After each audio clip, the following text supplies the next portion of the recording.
এই মানুষগুলোর আশেপাশে কোনো নবী ছিল না, কোনো আলেম ছিল না, কোনো শায়েখ ছিল না, কোনো সাহাবী ছিল না। নিজেদের জন্য তারা নিজেরাই ছিলেন। আর তারা এমন এক এলাকায় বাস করতেন যেখানে সবাই মূর্তি পূজা করত। আর তারা একটি উপসংহারে পৌঁছেছেন, সৃষ্টিকর্তা শুধু একজন, আমরা এগুলোর উপাসনা করতে পারি না। লান্নাদউ মিন দুনিহি ইলাহান।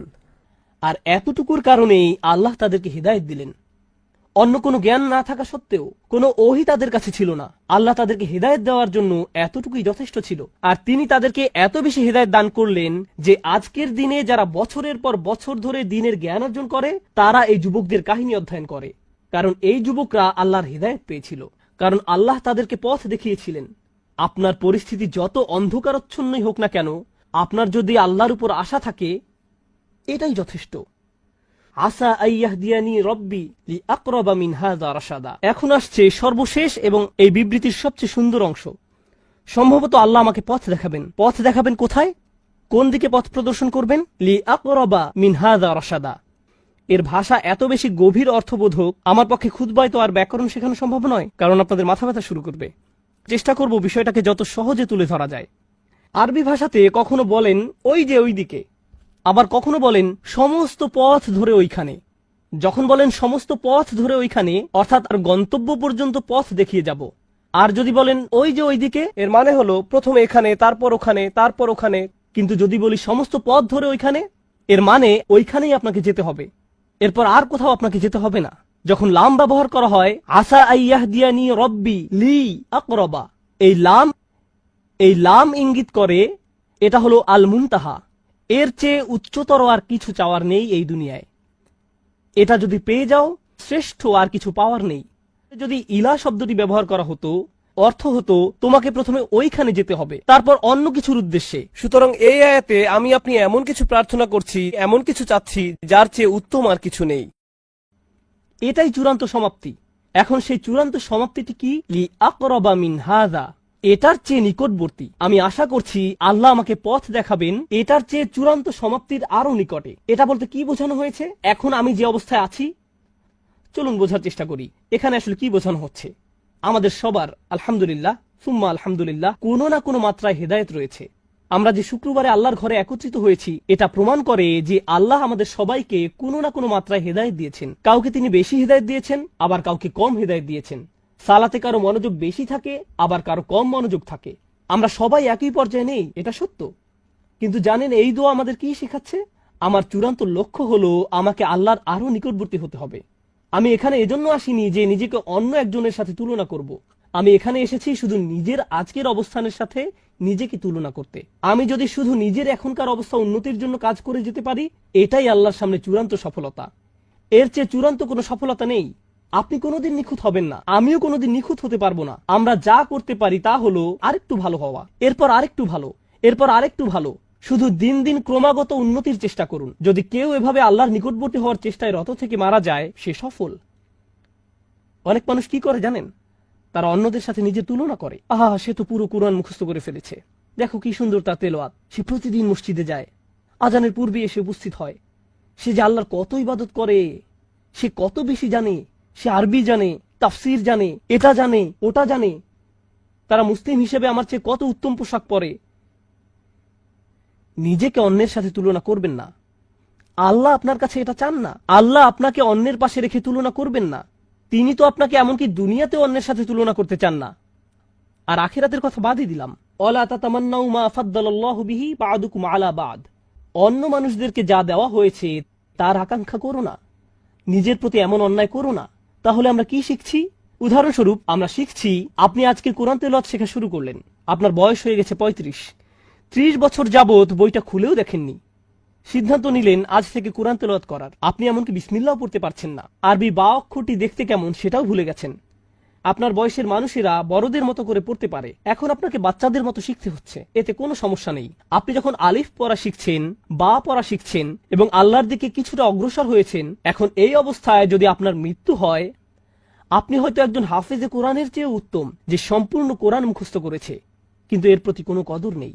কে নিজেকে আরো উত্তম মানুষ হিসেবে গড়তে চায় জানা যাবে অন্তর থেকে, আর আল্লাহ সেটা জানেন।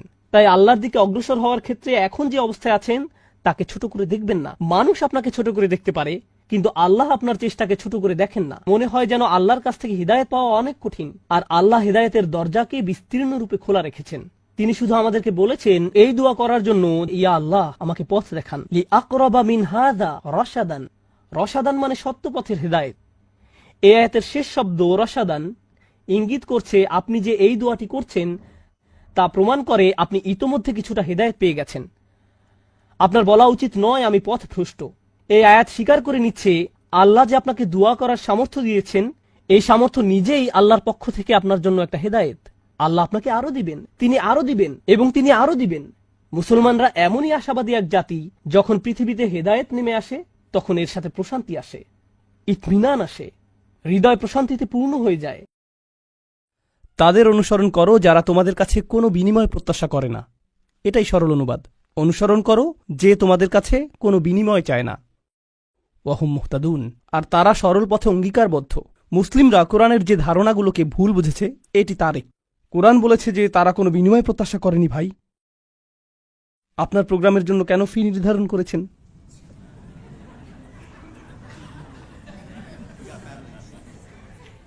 না না, এটা জানার বিষয়।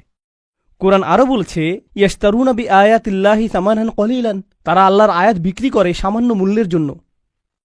নিজের জন্য আপনার লজ্জিত হওয়া উচিত। আল্লাহর আয়াত বিক্রি করা গোটা কোরআনের সবচেয়ে ভুল বোঝা ধারণাগুলোর একটি। বিষয়টা খুলে বলছি। রসুল সাল্লাল্লাহু আলাইহি সাল্লাম মুসাব ইবনে উমাইরকে মদিনায় প্রেরণ করেছিলেন। জানেন আপনারা, মুসাব ইবনে উমাইর ছিলেন অত্যন্ত প্রতিভাবান তরুণ, যাকে মদিনায় প্রেরণ করা হয়েছিল কোরআন শিক্ষা দেওয়ার জন্য। তিনি ছিলেন অত্যন্ত ধনী পরিবারের সন্তান, কিন্তু তার পরিবার তাকে ত্যায্য করেছিল।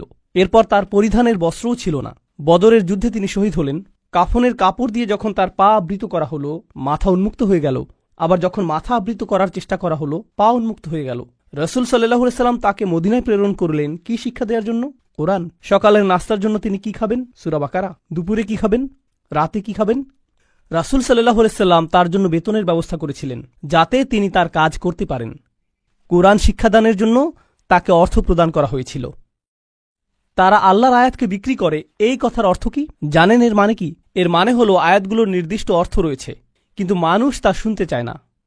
তো আপনি অর্থ পরিবর্তন করে দিলেন, আর মানুষ যা শুনতে চায় আপনি তাই বললেন, যার ফলে তারা আপনার প্রতি রাগান্বিত হবে না।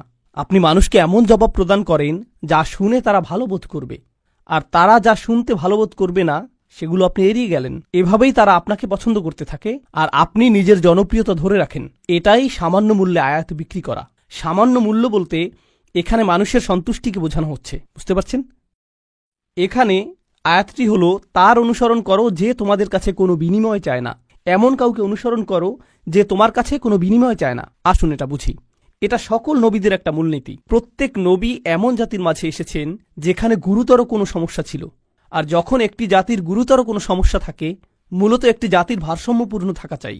কিন্তু যখন তারা কোনো অপরাধ সংঘটিত করে তখন তারা ভারসাম্য হারাতে থাকে, আর ভারসাম্যহীনতা খারাপ হতেই থাকে, হতেই থাকে, হতেই থাকে। এটা এমন অবস্থায় পৌঁছে যখন গোটা জাতিটা ভেঙে ছিন্ন ভিন্ন হওয়ার উপক্রম হয়। আর রাসূলের কাজ হলো তাদেরকে সেই ভারসাম্যহীনতা থেকে টেনে তোলা এবং আবারও সঠিক অবস্থানে নিয়ে আসা। বুঝতে পারছেন? কিন্তু যখন একটি ভারসাম্যহীনতা জনপ্রিয় হয়ে যায়, সকলে এটা করতে থাকে, সকলেই এতে অভ্যস্ত হয়ে যায়, আর এটা উদযাপনের বিষয়ে পরিণত হয়, এটাই ফ্যাশনে পরিণত হয়, তখন এটার বিরুদ্ধে বলা কি সহজ?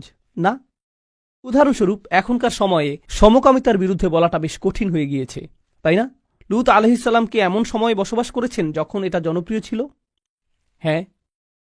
তাকে কি এর বিরুদ্ধে কথা বলতে হয়েছিল? হ্যাঁ। তিনি কি এর জন্য বিরোধিতার সম্মুখীন হয়েছিলেন? হ্যাঁ। বিষয়টা কোরআনে আসার পেছনে কারণ রয়েছে। আপনি যদি এর বিরুদ্ধে বলেন, মানুষ আপনার দিকে তেড়ে আসবে। লূত আলাইহিস সালামের কথা কোরআনে এজন্যই এসেছে। যখন আপনি এমন বিষয় নিয়ে কথা বলেন যাতে গোটা সমাজ আচ্ছন্ন থাকে, তারা এই বিষয়টির প্রশংসা করে, আর আপনি এর বিরুদ্ধে কথা বলেন, তখন তারা আপনার দিকে তেড়ে আসবে। এখন যদি আপনি অর্থ উপার্জন অব্যাহত রাখতে চান, অথবা যদি আপনি সেই সমাজে বসবাস অব্যাহত রাখতে চান, আপনি যদি নিরাপদ অবস্থানে থাকতে চান, তখন আপনি কোন বিষয়গুলো এড়িয়ে যাবেন? সেই বিষয়গুলো যা নিয়ে তারা আচ্ছন্ন। আপনি অন্য কোনো বিষয় নিয়ে কথা বলবেন। লূত আলাইহিস সালাম শুধু পিতামাতার প্রতি সৎ ব্যবহার নিয়ে কথা বলতে পারতেন। তিনি শুধু কথা বলতে পারতেন প্রতিবেশীর সাথে উত্তম আচরণ নিয়ে। তিনি শুধু নামাজ নিয়ে কথা বলতে পারতেন। যৌন পাপের বিষয়গুলো তিনি এড়িয়ে যেতে পারতেন, কারণ এগুলো ছিল অতি বিতর্কিত, তাই না? তিনি যদি এটা করতেন তাহলে কি তিনি ঝামেলায় পড়তেন? না। কোনো ঝামেলা হতো না। আর প্রসঙ্গক্রমে তিনি কিন্তু এখনো ভালো কাজ নিয়েই কথা বলছেন। পিতামাতার প্রতি সদাচরণ একটি ভালো কাজ, নামাজ পড়া একটি ভালো কাজ, দানশীলতা একটি ভালো কাজ। তো কেন তাকে এমন বিষয়বস্তু বেছে নিতে হলো যা তাকে ঝামেলায় ফেলবে? আসলে এটাই একজন রাসূলের কাজ। তারা এসেছেন এই বিষয়গুলো নিয়ে কথা বলার জন্য যা নিয়ে অন্য কেউ বলার সাহস করবে না। আর আল্লাহর পক্ষ থেকে তারা রায় দিবেন, ওয়াল কুরআনিল হাকিম। তারা আল্লাহর পক্ষ থেকে রায় দিবেন, আর এটা বারবার বারবার বারবার বারবার দিবেন। সেই সমাজের মূল্যবোধকে আক্রমণ করবেন, আর বারবার বারবার আক্রমণ করবেন। কিন্তু এক্ষেত্রে তারা পরোয়া করেননি, কারণ এই পাপ কাজগুলোর বিরুদ্ধে কথা বলতেই হবে। আর নিশ্চিতভাবেই যখন কেউ এটা করেন, কোনো বিনিময়েই তারা আগ্রহী থাকেন না, কারণ বিনিময় থেকে বঞ্চিত হওয়ার জন্য এই কাজগুলোই যথেষ্ট। মাল্লা ইয়াসআলুকুম আজরন, তাদেরকে অনুসরণ করো যাদের কোনো স্বার্থ নেই, কারণ এটা জনপ্রিয় হওয়ার পথ না, এটা ধ্বংসপ্রাপ্ত হওয়ার পথ। ওয়াহুম মুহতাদুন, তারা তাদের ব্যক্তিগত জীবনে সুপথ প্রাপ্ত, সৎ পথের প্রতি অঙ্গীকারবদ্ধ। এখন বিষয়টি বুঝুন, সৎ পথের প্রতি অঙ্গীকারবদ্ধ। রাসূলগণ ছিলেন বক্তা,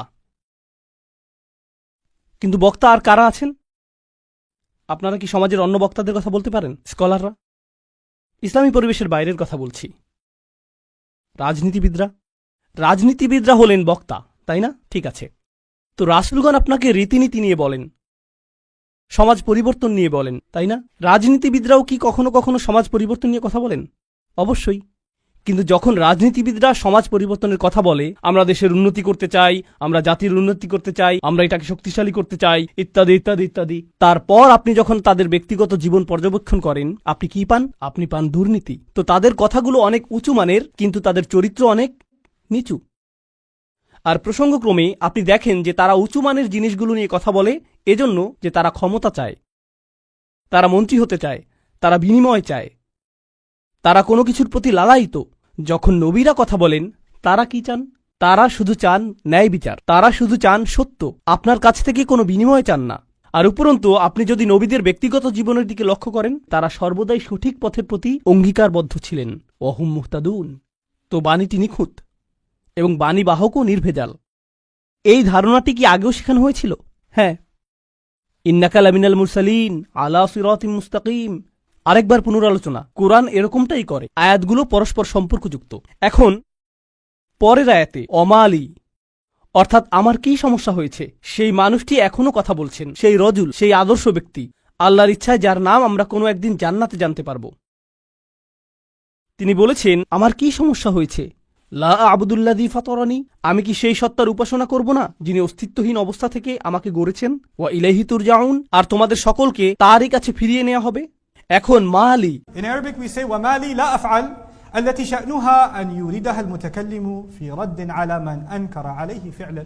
ইবনে আশুর এটা উল্লেখ করেছেন যে যখন কেউ বলে আমার কি সমস্যা হয়েছে যে আমি এটা অথবা সেটা অথবা অন্য কিছু করব, এর অর্থ হলো কেউ তাকে বলেছে যে এই তোমার কি সমস্যা হয়েছে, তুমি কেন ধর্ম ত্যাগ করেছো, আর সে তার দিকে ফিরে এর জবাব দিচ্ছে। তো প্রকৃতপক্ষে উক্তিটি যদিও লিপিবদ্ধ হয়নি, কিন্তু তার বক্তব্যের ধরন দেখে আমরা বুঝতে পারছি এই তোমার কি সমস্যা হয়েছে, কেন তুমি এই মিথ্যা ধর্মের পক্ষে কথা বলছো। আর তিনি তার দিকে ফিরে বলছেন আমার এমন কি হয়েছে যে আমি তার উপাসনা করব না যিনি আমাকে সৃষ্টি করেছেন, আর তোমাদের সকলকেও তার কাছে ফিরিয়ে নেওয়া হবে। এটা উপলব্ধি করো যে তোমাদেরকেও ফিরিয়ে নেওয়া হবে। বাক্যটি শুরু হয়েছে আমার কি সমস্যা হয়েছে এটা দিয়ে, শুরু হয়েছে তাকে দিয়ে, আর বাক্যটি শেষ হয়েছে তোমাদের সকলকে তার কাছে ফিরিয়ে নেওয়া হবে। তো তিনি কাকে দিয়ে শুরু করেছেন? নিজেকে দিয়ে। আপনি যদি মানুষের সাথে একাত্ম হয়ে গিয়ে এই বাণী তাদের কাছে প্রচার করতে চান, আপনাকে নিজের সম্পর্কে অনেক কিছু স্বীকার করতে হবে। মানুষকে আপনার এটা বলার সক্ষমতা থাকতে হবে যে তোমরা সমস্যার সম্মুখীন হবে। আমি যদি কাউকে পরামর্শ দিই ভ্রমণ সম্পর্কে, আপনি এই এয়ারলাইন্সে না গিয়ে অমুক এয়ারলাইন্সে যান। আমি যদি এমনটা বলে শুরু করি যে ভাই আমি এই এয়ারলাইন্সে গিয়েছিলাম, তারা এত বেশি দেরি করেছিল, তারা আমার লাগেজ হারিয়ে ফেলেছিল, অমুক এয়ারলাইন্সে যান, এটা কি পরামর্শটিকে বেশি আবেদনময় করে তুলছে? কারণ আপনি নিজের কথা প্রথমে বলেছেন, আর যেহেতু আপনি কোনো একটি অভিজ্ঞতার শিকার হয়েছেন, এখন আপনি ঐকান্তিকভাবে তার কল্যাণের জন্য তার কাছে আসছেন। কিন্তু যদি আপনি তার কাছে গিয়ে বলেন হে তুমি এই এয়ারলাইন্সে যাচ্ছ, তুমি একটা স্টুপিড, এটা কি এমন ব্যবহার যার ফলে মানুষ রাজি হবে? না, বরং এটা অপমানজনক। তিনি নিজের সম্পর্কে বলছেন, কারণ তিনি চান না যে তারা তাকে ঘৃণা করুক। তিনি ঘৃণার উদ্রেককারী কোনো কথা বলতে চান না। তিনি একপাশে কোনো কথা বলতে চান না, তিনি শুধু তার নিজের সম্পর্কে কথা বলতে চান। দেখো আমার দিক থেকে এটা হবে বড় ধরনের অপরাধ, দেখো আমার দিক থেকে এটা হবে বড় ধরনের অপরাধ যদি আমি তাকে উপেক্ষা করি যিনি আমাকে সৃষ্টি করেছেন। তোমরা সকলেও তার কাছে ফিরে যাচ্ছ। এটা কথা বলার খুবই ভালোবাসাপূর্ণ উপায়, যেটা তিনি ইতিমধ্যে শুরু করেছেন ইয়া কওমি বলার মাধ্যমে। এজন্যই তিনি তার জাতির প্রতি ভালোবাসার টানে ছুটে এসেছিলেন। তো তিনি বললেন, ওমা লিয়ালা আবুদুল্লাযী ফাতারানি ওয়া ইলাইহি তুরজাউন আত্তাখিযু মিন দুনিহি আলিহা, আমার কি তাকে ছাড়া অন্য কাউকে উপাস্য মানা উচিত? ইউরিদনির রহমান বিদুররিন, যদি আর রহমান বা অবিশ্বাস্য রকম দয়ালু সত্তা সিদ্ধান্ত নেন যে কোনো ক্ষতি নেমে আসবে, লা তুগনি আন্নি শাফাআতুহুম শাইআ, অন্য সকল মিথ্যা উপাস্য মিলে আমাকে মুক্ত করতে সক্ষম হবে না। তাদের সকলের মিনতি, তাদের সকলের মধ্যস্থতা, তাদের এই অনুরোধ যে হে আল্লাহ তাকে ছেড়ে দিন, সে আমার উপাসনা করত, এগুলোর কোনোটাই কাজে আসবে না। লা ইউনকিযুন, তারা আমাকে রক্ষা করতে পারবে না। যদি আল্লাহ আমার প্রতি অসন্তুষ্ট হন, এই সব প্রতিমা আমাকে পরিত্রাণ দিতে পারবে না, এই সব পৌরাণিক উপাস্যগুলো আমাকে রক্ষা করতে পারবে না। কেন আমি অন্য কারো কাছে যাব? জানেন তিনি এখানে কি করছেন? তিনি তাদের ধর্মের সমালোচনা করেছেন, তাই না? কারণ তারা অন্য উপাস্যে বিশ্বাস করে। কিন্তু এভাবে না বলে যে তোমাদের কি সমস্যা, কেন তোমরা এই সকল উপাস্যে বিশ্বাস করছো, তারা তোমাদের রক্ষা করতে পারবে না, এর পরিবর্তে তিনি বললেন, কিভাবে আমি এই সকল উপাস্যে বিশ্বাস করতে পারি? তারা আমাকে সাহায্য করতে পারবে না। কাকে? আমাকে। আমি শুধু আমার নিজেকে নিয়ে চিন্তিত। আত্তাখিযু মিন দুনিহি আলিহা ইন ইউরিদনির রহমান, যদি আর রহমান আমার উপর কোনো ক্ষতি নামানোর সিদ্ধান্ত নেন। প্রথমত তিনি আমি সর্বনামটি ব্যবহার করেছেন, কারণ এখন তিনি তাদের মূর্তিগুলো নিয়ে কথা বলবেন। আপনি অন্য মানুষের ধর্ম নিয়ে কথা বলতে পারেন যতক্ষণ এটা আপনার সাথে প্রাসঙ্গিক হয়। কেন এটা আপনার কাছে যুক্তিসঙ্গত মনে হয় না? তাদের সম্পর্কে না, বরং আপনার সম্পর্কে। এই জিনিসটা আমার কাছে যুক্তিসঙ্গত মনে হয় না, এই জিনিসটা আমার সাথে যায় না, এটা আমি আমার নিজের জন্য সঙ্গতিপূর্ণ মনে করি না। কেন আপনি এভাবে কথা বলবেন? কারণ আপনি এটাকে আত্ম অহংকারের প্রতিযোগিতায় পরিণত করতে চান না। এখানে দ্বিতীয় বিষয়টি হল আর রহমান, যদি আর রহমান অকল্যাণ দেওয়ার সিদ্ধান্ত নেন, তারা আমাকে রক্ষা করতে পারবে না। দাঁড়ান, আর রহমান শব্দটির অর্থ কি? যিনি অকল্যাণ দেন। এর অর্থ কি? আর রহমান অর্থ যিনি দয়ালু, যিনি যত্ন করেন, যিনি ভালোবাসা প্রদর্শন করেন। তো কেন তিনি বলছেন যে আর রহমান যদি কোনো অকল্যাণ করতে চান? আর রহমান শব্দটি এবং ক্ষতি শব্দটি একে অপরের সাথে যায় না, তাই না? তারা একসাথে যায় না। জানেন তিনি তাদেরকে কি বলেছেন? তোমরা আর রহমানকে নিয়ে এর আগে উপহাস করেছ। তোমরা বলেছ মা আনজালার রহমান মিন শাই, আর রহমান কোনো কিছু প্রেরণ করেননি। তারা ইতিমধ্যেই এই নামটি ব্যবহার করেছে। তার নাম অবিশ্বাস্য রকম ক্ষমাশীল এবং অত্যাধিক ক্ষমাশীল, কিন্তু এর অর্থ এই নয় যে তার অকল্যাণ সাধন করার ক্ষমতা নেই। আপনি তার নাম থেকে সুযোগ নিতে পারবেন না, আর ভাবতে পারবেন না যে কোনো কিছুই হবে না। আরে ভাই, আল্লাহ মহান, কোনো সমস্যা হবে না। কিছু মানুষ আল্লাহর সাথে আপোষ মীমাংসা করতে চায়। আমি আল্লাহর জন্য এত কিছু করি, আমি যদি সামান্য কয়েকটি বিষয় কখনোই না করি, এতে কোনোই সমস্যা নেই। আল্লাহর এটা বোঝা উচিত। আসলেই তার বোঝা উচিত। এমনভাবে কথা বলছেন যে তিনি এটা বুঝেন না। আপনি কি আল্লাহ সম্পর্কে এভাবে কথা বলার অবস্থানে রয়েছেন? হ্যাঁ, কারণ তিনি আর রহমান। ওকে, তাহলে দেখা যাবে এজন্যই আপনি কোরআনের সবচেয়ে কঠোর আয়াতগুলোর মধ্যে আর রহমান শব্দটি পাবেন, যাতে আপনি এই বিষয়টি বুঝে নিতে পারেন যে অবিশ্বাস্য রকম ক্ষমাশীল হওয়ার গুণটি তাকে ন্যায় বিচার থেকে বিরত রাখবে না এবং তার কর্তৃত্বকেও খর্ব করে না। আর প্রসঙ্গক্রমে এই আয়াতে তিনি আসলেই আর রহমান। কেন জানেন? কারণ আল্লাহর একজন বান্দা, প্রত্যেক মানুষই আল্লাহর বান্দা, সে স্বীকার করুক আর নাই করুক। যখন আল্লাহর একজন বান্দা পাপের উৎসে পরিণত হয়, তখন সে হয় এই পৃথিবীতে ক্যান্সারের মতো, যে পাপ কাজ ছড়াতে থাকে। আর তখন আল্লাহ অন্য সকল সৃষ্টির প্রতি রহমা প্রদর্শন করেন তাকে সরিয়ে ফেলার মাধ্যমে। এটাও আর রহমান নামের অন্তর্ভুক্ত। কখনো তার দয়া প্রদর্শিত হয় অন্য সকল সৃষ্টির প্রতি, যখন তিনি তাদেরকে রক্ষা করেন আপনার কাছ থেকে। ইন ইউরিদনির রহমান বিদুররিন লা তুগনি আন্নি শাফাআতুহুম শাইআ।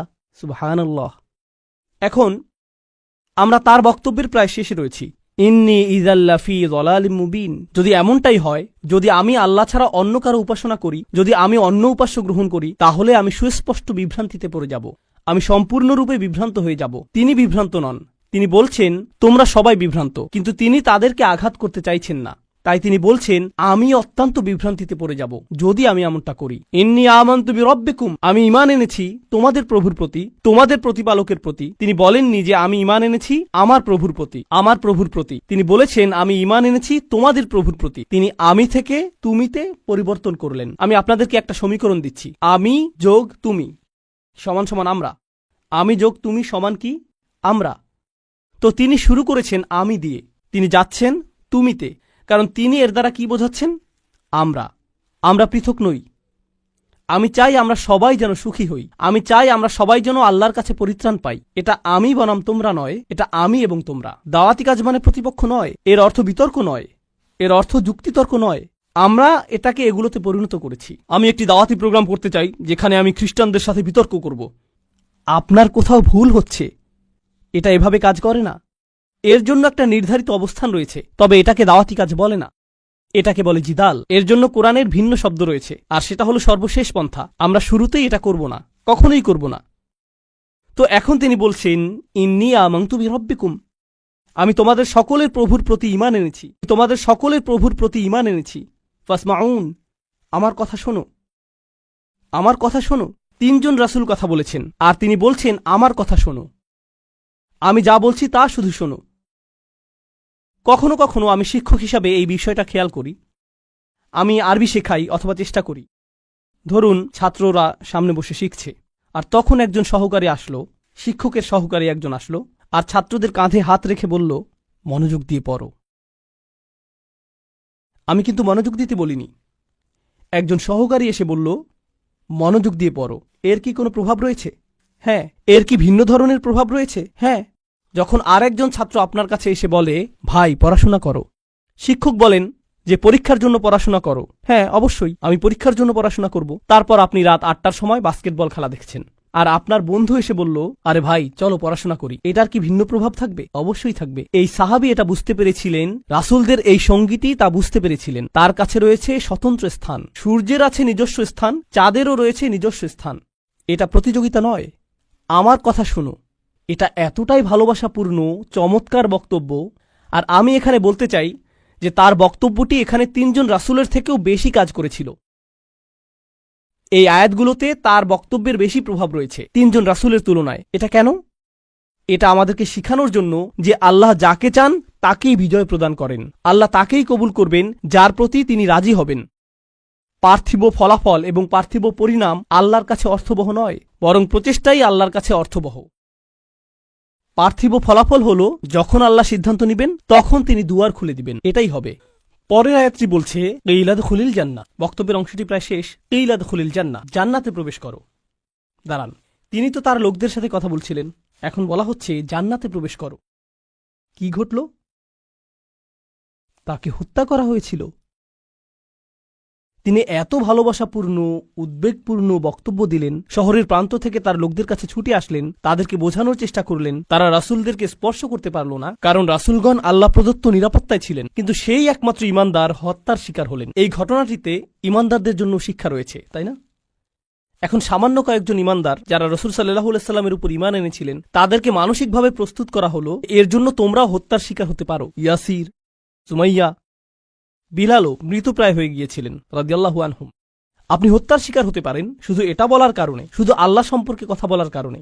তো তিনি জান্নাতে প্রবেশ করলেন এজন্য না যে তাকে স্থানান্তরিত করা হয়েছিল, বরং তাকে হত্যা করা হয়েছিল। আর প্রসঙ্গক্রমে তারা কিভাবে রাসূলদের হত্যা করার সিদ্ধান্ত নিয়েছিল? পাথর নিক্ষেপ করে এবং আমৃত্যু নির্যাতন করার মাধ্যমে। মনে আছে এটা? তাই তিনি সহজ কোনো মৃত্যুর শিকার হননি।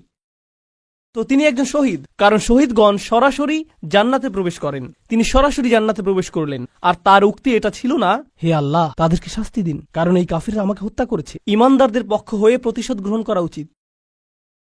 ক্বালা ইয়া লাইতা কওমি, ক্বালা ইয়া লাইতা, প্রথম শব্দগুলো ওহ যদি শুধুমাত্র, কওমি ইয়ালামুন, আমার লোকেরা যদি শুধু জানতে পারত, যদি আমার লোকদের জানার কোনো উপায় থাকত। তিনি এখনও তাদেরকে ভালোবাসেন। কল্পনা করতে পারেন জান্নাতে হাঁটছেন, সেখানে কি দেখতে পাবেন? যাওয়াতা আফনান ফাবিআইয়ি আলাই রাব্বিকুমা তুকাযযিবান। আপনি জান্নাতে গাছ দেখবেন আর তা আপনাকে সম্মোহিত করবে। আপনি ঝর্ণাধারা দেখবেন আর সম্মোহিত হয়ে যাবেন, আপনি ফল দেখতে পাবেন আর প্রথম কামড়ের পর আপনি নিজেকে হারিয়ে ফেলবেন, আপনি আপনার সুন্দর স্ত্রীদের দেখবেন আর আনন্দে দিশেহারা হয়ে যাবেন। তিনি এই সব কিছু দেখছেন আর তিনি বলছেন না ও, তিনি শুধু বলছেন ও আমার লোকেরা, যদি শুধু তারা জানতে পারত। সুবহানাল্লাহ। তিনি জান্নাতে পৌঁছে গেলেন, তবুও তার লোকদেরকে ভুললেন না। জানেন বিচার দিবসে মানুষ সবকিছু ভুলে যাবে, মা তার সন্তানকে ভুলে যাবে। ইয়াউমা তারাউনাহা তাযহালু কুল্লু মুরদাআতিন আম্মা আরদাআত, সেই দিন প্রত্যেক স্তনদানকারী মা তার সন্তানকে ভুলে যাবে। ইয়াউমা ইয়াফিরুল মারউ মিন আখিহি ওয়া উম্মিহি ওয়া আবিহি ওয়া সাহিবাতিহি ওয়া বানিহি, সেদিন প্রত্যেক মানুষ তার ভাইয়ের কাছ থেকে পালিয়ে বেড়াবে। সূরা মারিজে এসেছে। ওয়া ফাসিলাতিল্লাতি তুই, তার মা, তার স্ত্রী, তার সন্তান, তার অভিভাবক, তার গোটা গোত্র, সে তাদের সবার কাছ থেকে পালিয়ে বেড়াবে, সে কারো সাথে কোনো কিছু করতে চাইবে না। ওয়াতাকাত্তাআত বিহিমুল আসবাব, কোরআন বলছে সকল সম্পর্ক ছিন্ন হয়ে যাবে। কিন্তু ঈমানদারদের জন্য এমনটা হবে না। ঈমানদারদের জন্য এমনটা হবে না। সে জান্নাতে প্রবেশ করবে এবং তার ভালোবাসা অব্যাহত থাকবে। কার জন্য? তার লোকদের জন্য, যারা হলো কাফির এবং নবীদের শত্রু, কারণ তারা এখনো জীবিত এবং এখনো তাদের আশা রয়েছে। আপনি এমন মানুষের উপর আশা ছাড়বেন না যারা এখনো জীবিত। আর আল্লাহ এমনভাবে আমাদের কাছে বর্ণনা করেছেন যেন তিনি তখনও ঘটনা দেখছিলেন। আল্লাহ তাকে দুনিয়ার ক্যামেরা ভিউ প্রদান করেছিলেন যাতে তিনি দেখতে পারেন যে কি ঘটছে। আর তিনি জান্নাত থেকে দেখে বলছেন যদি তারা জানতে পারে। তিনি বলেননি যে যদি তারা জানতে পারত, আলিমু, বরং তিনি বলছেন ইয়া লাইতা কওমি আলামুন, যদি শুধু তারা জানতে পারে। তিনি এখনই দেখছেন কি ঘটছে, আল্লাহ তাকে দেখাচ্ছেন। সুবহানাল্লাহ। আর তারপর আপনি বুঝতে পারেন যে একনিষ্ঠতা আসলে কি। আমরা মুসলিমরা একনিষ্ঠতার কৃত্রিম ধারণা তৈরি করেছি। আমি এটা মানতে পারি না। একনিষ্ঠতা শব্দটিকে নিয়ে আমরা যা করছি, তুমি যা করো তার সবকিছুতে ইখলাস থাকতে হবে। সব সময় তোমার নিয়তকে যাচাই করে চলবে। এখনই যাচাই করুন, কারণ যদি একনিষ্ঠতা না থাকে তাহলে তোমার কোনো কাজেরই মূল্য থাকবে না। আর তোমার একনিষ্ঠতা থাকতে হবে শুধু এবং শুধুমাত্র আল্লাহর জন্য। আমি এর সাথে দ্বিমত পোষণ করব, আমি জানি। এখনই আমাকে হত্যা করতে আসবেন না। রাসূল সাল্লাল্লাহু আলাইহি সাল্লাম একজন মানুষের কথা বলছেন যে অনেক পাপ করেছে, অনেক পাপ। সে নামাজ পড়ে না, কিছুই করে না। একদিন সে হাঁটতে হাঁটতে একটি তৃষ্ণার্ত কুকুর দেখতে পেল। তৃষ্ণায় কুকুরটির জিহ্বা বের হয়ে আছে। আর লোকটি সিদ্ধান্ত নিল যে নিজে পান করার আগে সেই কুকুরটিকে পান করাবে। শীঘ্রই লোকটি মারা গেল আর আল্লাহ তাকে জান্নাত দান করলেন। হ্যাঁ, আসুন ঘটনাটা খেয়াল করি। এই লোকটি, সে কি বিশ্বাসী? আমরা জানি না। সে কি নামাজ পড়ে? না। যখন সে কুকুরটিকে পান করাচ্ছিল, সে কি বলেছিল যে দাঁড়াও, আগে নিয়তের ইখলাস এনে নেই, আমি শুধু এটা করছি আপনার জন্য, ইয়া আল্লাহ, কুকুরের এই বের হয়ে থাকা জিহ্বা আমার কাছে মূল্যহীন, আমি শুধু আপনার সন্তুষ্টি কামনা করি, আর তারপর আমি কুকুরটিকে পানি খাওয়াই। তিনি এমনটা করেছিলেন? তিনি শুধুই কুকুরটির জন্য খারাপ বোধ করেছিলেন এবং কুকুরটিকে পানি পান করিয়েছিলেন, তাই না?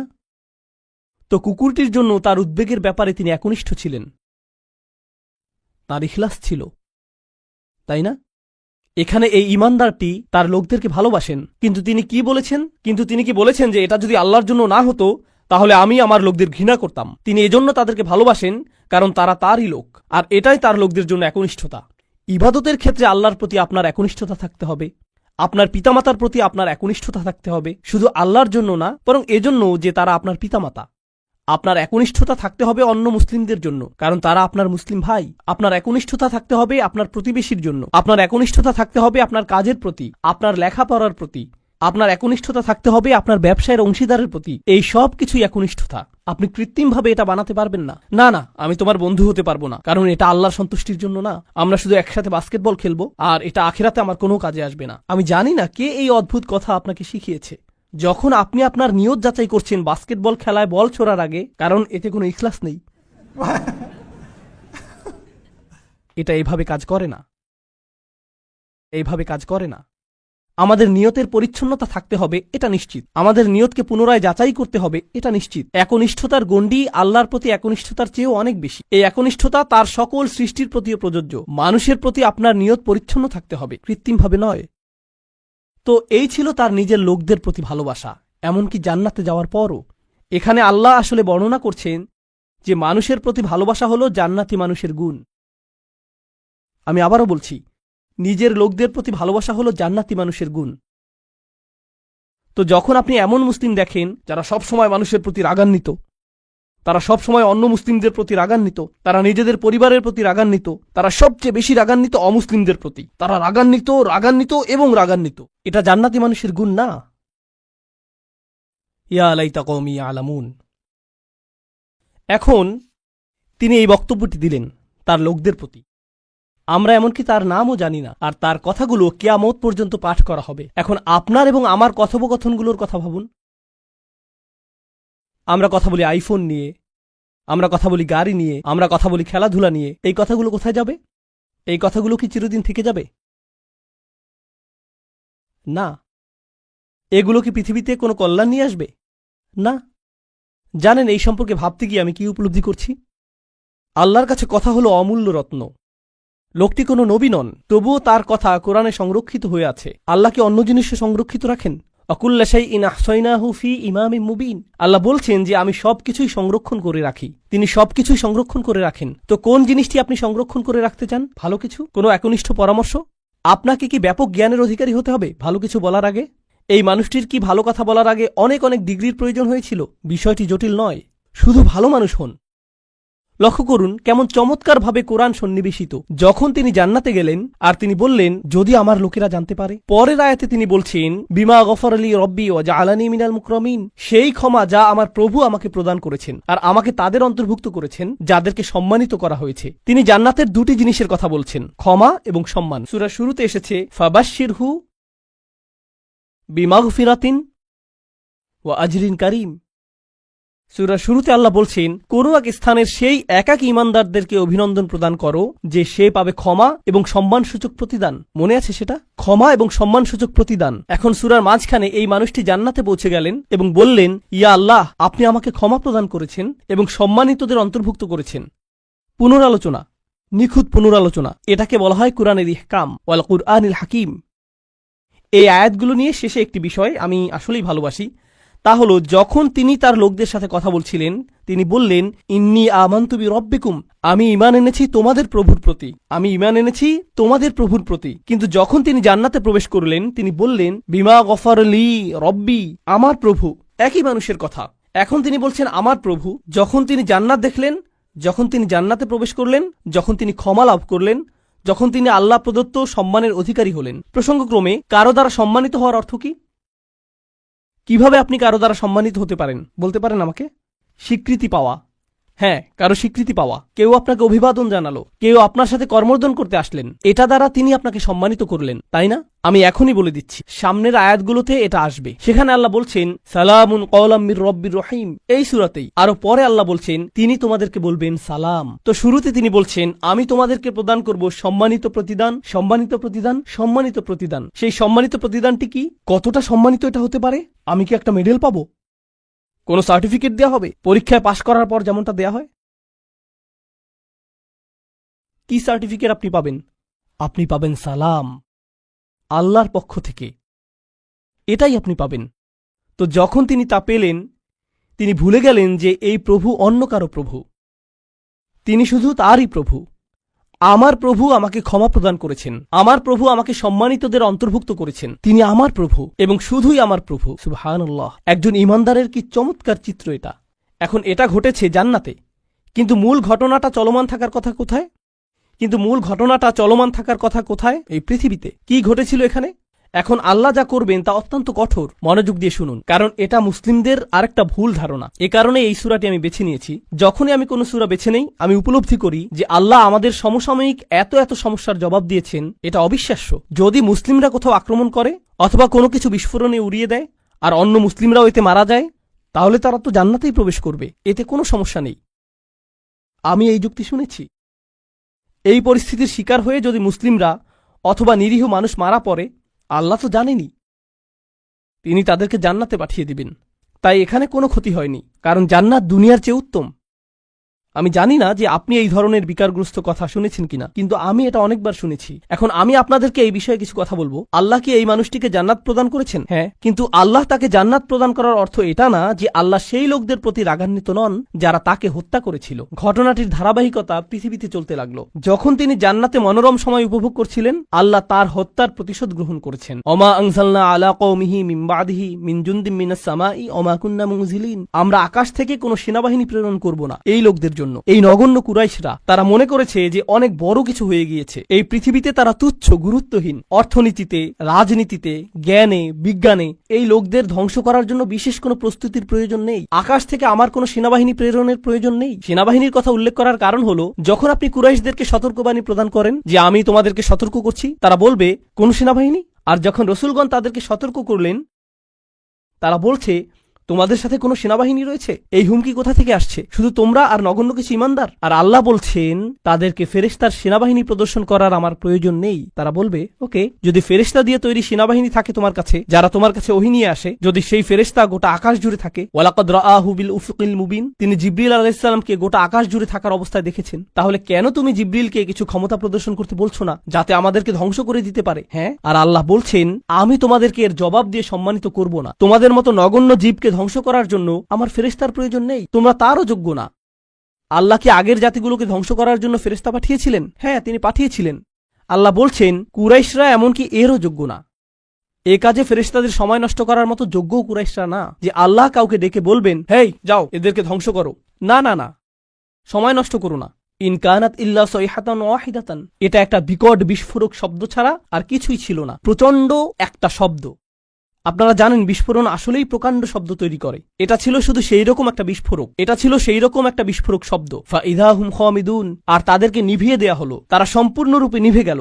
সয়হা হলো তীব্র কোনো শব্দ। আর এই আয়াতটিতে চমৎকার সাহিত্যিক বৈপরীত্য ফুটে উঠেছে। কারণ যখন আপনি কোরআনের সুমধুর বাণী শুনতে অস্বীকৃতি জানান, আর যখন এই জাতিগুলো তাদের রাসূলদের চমৎকার কণ্ঠ শুনতে অস্বীকৃতি জানিয়েছিল, তখন একমাত্র যেই শব্দ তারা শোনার যোগ্য তা হলো বিস্ফোরণের শব্দ। আর তারপর আল্লাহ বলছেন ফাইদা হুম খামিদুন, এটা অসাধারণ একটা শব্দ। হুমুদ এবং হুমুদ দুইটি শব্দ রয়েছে আরবিতে। শীতকালে যখন রাতে আগুন জ্বালান আর এভাবে নিভান, এটাকে বলা হয় হুমুদ। আর আপনি যদি তা নিভান আর লালচে হলুদ বা কমলা রঙের সামান্য পরিমাণ কয়লা জ্বলন্ত থেকে যায়, তাকে বলা হয় হুমুদ। কিন্তু যখন আপনি একবারে তা নিভিয়ে ফেলেন, এটা সম্পূর্ণ নিভে যায়, একেবারে নিভে যায়, এমনকি সামান্য কয়লাও জ্বলন্ত থাকে না, এটা সম্পূর্ণ নিভে গেছে, এটাকে বলা হয় এমন আগুন যা হল খামিদাহ। খামিদাহ ফাইদা হুম খামিদুন, তারা সম্পূর্ণ নিশ্চিহ্ন হয়ে গেল। এমন একজনও থাকবে না যে মৃত্যুর পূর্বে মাটিতে গড়াগড়ি দিতে থাকবে। তারা নিঃশেষ হয়ে যাবে, সবাই একসাথে, যেভাবে একটি আগুন নিভানো হয়। আর প্রসঙ্গক্রমে তাদের মৃত্যুকে আগুন নিভানোর সাথে তুলনা করার মাধ্যমে তাদেরকে তুলনা করা হয়েছে আগুনের সাথে। আর আপনি যদি তাদেরকে আগুনের সাথে তুলনা করেন, তাহলে এর অর্থ হল তারা বিপজ্জনক। আপনি যদি আগুনকে জ্বলতে দেন, আগুন কি হবে? ছড়িয়ে পড়বে। তাই অন্য সকল জাতির প্রতি রহমা এবং করুণাস্বরূপ আল্লাহ সিদ্ধান্ত নিলেন যে এই ক্যান্সার, এই আগুনকে নিভিয়ে ফেলতে হবে। ফাইদা হুম খামিদুন, আর এটা ছিল একজন ইমানদারকে হত্যার পরিণাম। তো এখন দ্বিতীয় এই অনুচ্ছেদটির উপসংহারে এসেছে ইয়া হাসরাতান আলাল ইবাদ মা ইয়াতিকুম মির রাসূলিন ইল্লা কানু বিহি ইস্তাহজিউন। মানুষের জন্য বিষয়টা কতটা পরিতাপের। আল্লাহ নিজে এটাকে পরিতাপের বিষয় হিসেবে বিবেচনা করছেন। তিনি সেই জাতিকে নিশ্চিহ্ন করে দিয়ে বলেননি যে দেখেছো আমি কি করতে পারি, বরং তিনি বলছেন সেটা একটা পরিতাপের বিষয়। আরবিতে হাসরা বলতে বোঝায় It means هي شدة الندم والتألم والتحسر والحزن على ما مضى. এর দ্বারা আসলেই গভীর দুঃখ প্রকাশ বোঝায় অতীতে ঘটে যাওয়া সবকিছুর জন্য। আল্লাহ নিজে এটাকে পরিতাপের বিষয় বলেছেন। কেন তারা উপদেশ গ্রহণ করল না?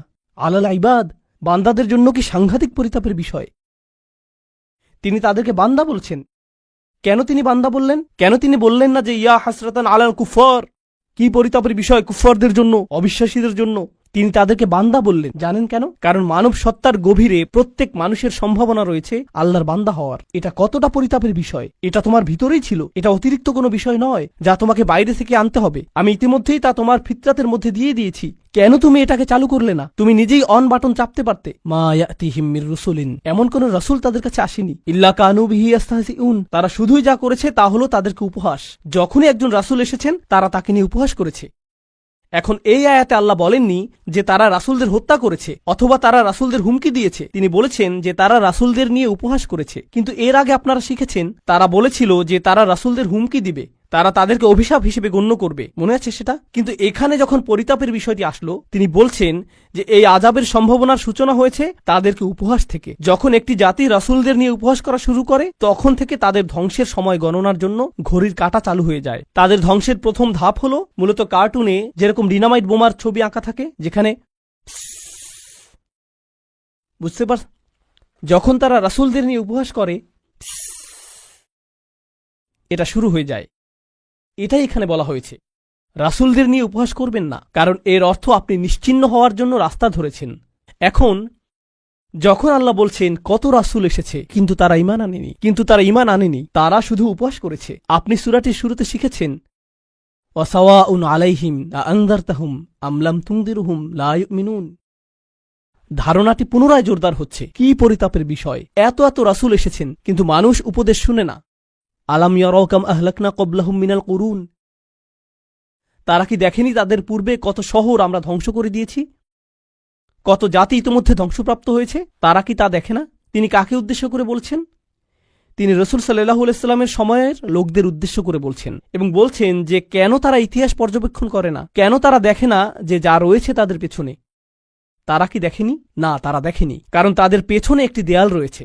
তিনি বলেছেন আন্নাহুম ইলাইহিম লা ইয়ারজিউন, তারা তাদের কাছে ফিরে আসবে না। কিছু তাফসীরকারক এই আয়াতটিকে চমৎকারভাবে বিশ্লেষণ করেছেন। চমৎকার একটা বিশ্লেষণ এটা। তারা বলে যে তারা তাদের কাছে ফিরে আসবে না, অর্থ হলো সেই জাতিগুলো যেগুলো ধ্বংস হয়েছে, যেহেতু তারা সম্পূর্ণ নিশ্চিহ্ন হয়ে গিয়েছে আর কেউ রক্ষা পায়নি, তাদের কারোরই সন্তান অথবা বংশ টিকে থাকেনি, তো তোমাদেরকেও বলতে পারবে না যে তোমরা ফেরাউনের বংশধর অথবা লুতের জাতির বংশধর অথবা সালেহ বা শুআইবের জাতির বংশধর, যেহেতু সেই জাতিগুলো সম্পূর্ণ নিশ্চিহ্ন হয়ে গিয়েছিল। তোমরা তাদের কারো কাছে ফিরে যাও না। আপনারা জানেন মানুষ বলে থাকে যে আমার রক্ত রাসূল সাল্লাল্লাহু আলাইহি ওয়াসাল্লামের বংশে ফিরে যায়। এর অর্থ এই না যে তারা তাদের কাছে ফিরে আসবে না, বরং তোমরা তাদের কাছে ফিরে যাও না, কারণ তাদের ভবিষ্যৎ প্রজন্ম এবং বংশ সম্পূর্ণরূপে নিশ্চিহ্ন হয়ে গিয়েছিল। আন্নাহুম ইলাইহিম লা ইয়ারজিউন। তো তোমরা যখন মনে করো যে তোমাদের ভবিষ্যৎ রয়েছে, তোমরা এত আত্মবিশ্বাসী কেন যে আসলেই তোমাদের ভবিষ্যৎ রয়েছে? আর প্রসঙ্গক্রমে যেহেতু তাদের নামও সম্পূর্ণ মুছে গেছে, হয়তো সেজন্যই আল্লাহ শহরটির নাম উল্লেখ করেননি। এজন্য যদি তিনি তার নাম উল্লেখ করতেনও কেউ তা চিনতেও পারত না, কারণ এর কোনো অস্তিত্ব এখন নেই। একটা নির্ধারিত সময়ে আল্লাহ তাদেরকে ইতিহাস থেকে মুছে দিয়েছেন। তাদের প্রত্যেক অনুসারী, গোটা জাতিটি বিলুপ্ত হয়ে গিয়েছিল, তাই তাদের নাম উল্লেখ করা অপ্রয়োজনীয়। এখন আল্লাহ বলছেন তারা বিলুপ্ত হয়ে গিয়েছে, যার অর্থ ইতিহাসে তারা বিস্মৃত হয়ে গিয়েছে। তারপর তিনি কুরাইশদের সম্পর্কে বলেছেন যে তোমরা নগণ্য একটা জাত, কিন্তু পরের আয়াতে তিনি এই সব কিছুকে একসাথে সংযুক্ত করেছেন। সম্পূর্ণ এই অনুচ্ছেদটির শেষে তিনি বলছেন ওয়া ইন কুল্লুল লাম্মা জামিউল লাদাইনা মুহদারুন, তারা তাদের কাছে ফিরে আসবে না। আর যখন তোমরা মারা যাবে নিজেদের সন্তানদের কাছেও তোমরা ফিরে আসবে না। তোমাদের প্রত্যেকেই, আমি বলে রাখছি যে তোমাদের সকলকে এবং অন্য সকল প্রজন্মের, অন্য সকল জাতির কাফেররা যারা তোমাদের মতো, তাদের সকলকে একত্রিত করা হবে। তবে তাদেরকে একত্রিত করা হবে আমারই সামনে হিসাব প্রদান করার জন্য। ওয়া ইন কুল্লুল লাম্মা জামিউল লাদাইনা মুহদারুন, এটা আসলে আগের আয়াতের সম্পূর্ণ বিপরীত। কিভাবে? শুধু এটুকু অনুধাবন করুন, এরপর আমরা বিরতি নিব। আগের আয়াতে আল্লাহ বলছেন যে তারা আর ফিরে আসবে না, একবার যখন চলে যাবে তারা চলেই যাবে। এই আয়াতে তিনি বলছেন আসলে তারা ফিরে আসবে না তোমাদের কাছে, কিন্তু তারা ফিরে আসবে আমার কাছে। আর যখন তারা আসবে, তারা এবং বিভিন্ন জাতি থেকে তোমাদের সকল দূরবর্তী আত্মীয়রা, কারণ তোমরা ফেরাউনের অনুসারীদের আত্মীয়, তোমরা লুতের জাতির লোকদেরও আত্মীয়, এবং প্রজন্ম থেকে আসা তোমরা সকল কাফেররা, আমি তোমাদের সকলকে একত্রিত করব আর তারপর তোমাদের সকলকে আমার সামনে হাজির করা হবে।